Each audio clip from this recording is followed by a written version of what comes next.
Assalamualaikum dan salam sejahtera. Terengganu FC kekal bersaing dalam kancah Liga Super pada musim depan.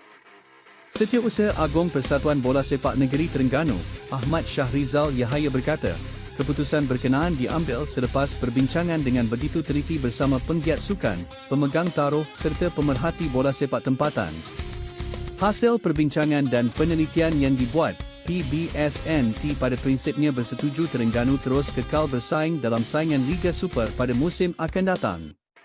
Seterusnya, pengendali Selangor FC, Kem Pan Gun memohon maaf kepada para penyokong selepas gagal membawa pasukan layak ke saingan ACL2 musim depan.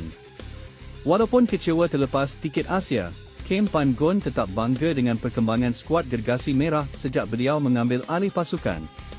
Menurut beliau, Selangor kini memiliki identiti, karakter dan corak permainan yang semakin jelas. Katanya lagi, pemain menunjukkan semangat luar biasa dengan gaya permainan menyerang, mendominasi aksi serta mampu menjaringkan banyak gol sambil kekal sukar dibolosi. Malah, Selangor menutup kempen Liga Super dengan kemenangan besar 6-0 ke atas PDRM FC di Stadium MBPG. Namun keputusan itu masih belum cukup untuk memintas Kuching City FC yang menang tipis 1-0 ke atas Kuala Lumpur City FC. Keputusan itu menyaksikan Kuching City mengiringi Johor Darul Ta'zim ke pentas Asia musim depan. Apapun, penyokong Selangor pasti berharap musim depan bakal menjadi musim kebangkitan sebenar Gergasi Merah. Seterusnya, kejutan besar musim ini apabila Kuching City FC menamatkan saingan Liga Super di tangga naib juara, satu pencapaian luar jangka buat pasukan dari bumi kenyalang itu.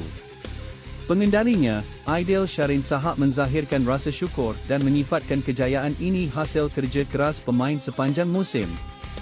Lebih menarik, Kuching City turut melangkah ke final Piala Malaysia 2025-26, satu pencapaian bersejarah buat kelab tersebut.